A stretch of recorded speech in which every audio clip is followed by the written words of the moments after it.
here, this is the highest point in the Maryland Piedmont. Now, why is this particular place so high?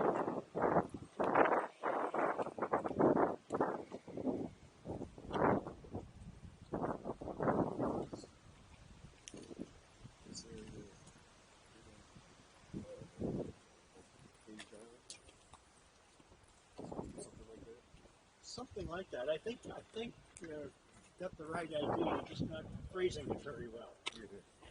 The rock on the top here, which we're going to get to see right up here, is called a Sugarloaf Mountain quartzite, or Sugarloaf quartzite. And the fact that it's quartzite is the reason that this mountain stands as high as it does.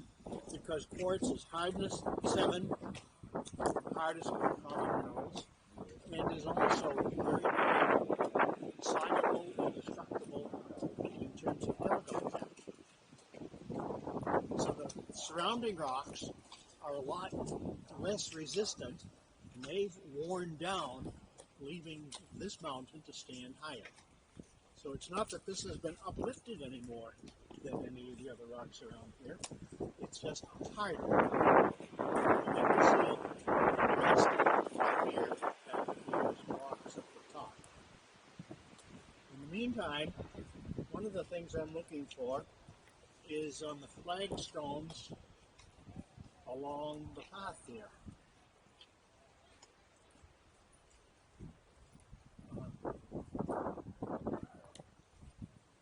I guess you can see some. Yeah, these are ripple marks here. So this is almost 100% pure quartz. We'll get to see the fresh rock up there. And these are current ripples right here. You notice they're asymmetrical. They don't stand like that. Instead, they have a steep side and a shallow side. So, assuming this way is up, which is an assumption, I can't prove it. Can you see which way the current was flowing here? Exactly. This gives you the direction that the water is flowing. Now, this is probably a beach rock, pure sand, and so this is probably a current of the tide coming in or out. Ripples were made here, and then it was covered over by a new deposit of sand and preserved these ripples here. The guess is about 500 million years. If you back up, your shadow will be off of the rock, okay, and the light will be better. Like that. That's right. Yes, that's much better. So why is there quartz here now white? Because it's been stained by lichens on here. There are microscopic plants growing on this. If you break it open, it would be a lot whiter, be a lot purer. But the fact that it's 100% quartz tells you that this has been through the geological mill. You don't start out with rocks that are 100% quartz, except for quartz veins. Instead, what has happened is that the feldspar, the plagioclase, the K-spar, the micas, the pyroxenes, the amphiboles, all of those have turned to clay. They're not nearly as resistant. They're not stable. Whereas quartz is stable. And so if you keep doing this for 1 million years or so, put it in multiple cycles, that is, you put it in a rock, you wear it down, put it in a sedimentary rock, take that sedimentary rock, wear it away, run it through the geological mill again. You do that enough times, and you end up with a pure quartz rock. So it's called a mature sediment. Okay, now we can go up there and take a good close look at the rock itself, and you can actually you can see the bedding in the rock from here. Those horizontal markings there, those are bedding planes. It's very, very thick beds. If you have this in a hand sample, you can't tell that it's bedded at all because the beds are too thick. You can't see the boundaries of the bed. But from here, those are the beds that you're looking at. And you'll notice that the beds are dipping very, very gently. Right here, where I mentioned that this was an anticline, this is an upfold, we're right at the crest of the anticline here. If you go either way, the rocks dip more steeply down on either side.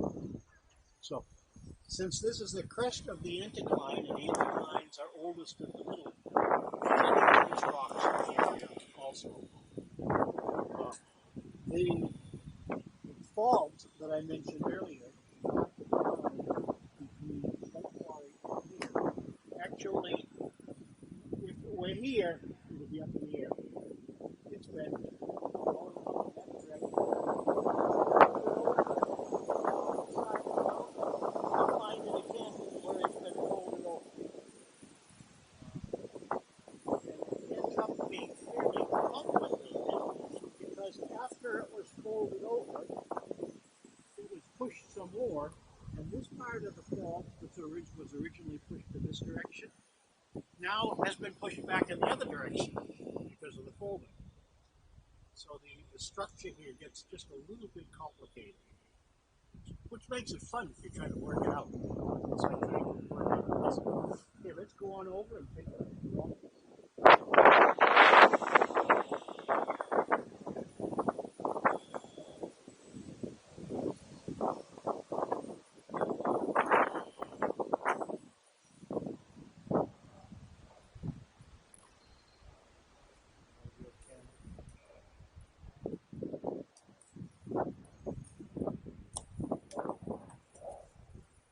There is actually a very obscure cleavage developed in this rock. It's not a very good cleavage at all, but there is a foliation that's developed in this direction. Can you see it?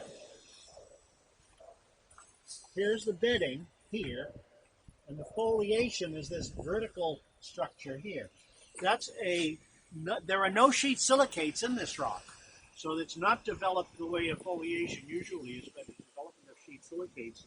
Instead, this is parallel to the axial plane. It's an axial plane cleavage that's been developed by pressure. If you put pressure on something, it makes it more soluble in the direction perpendicular to the pressure. So cracks have developed perpendicular to the pressure, and the two sides get pushed together as you dissolve material from the crack.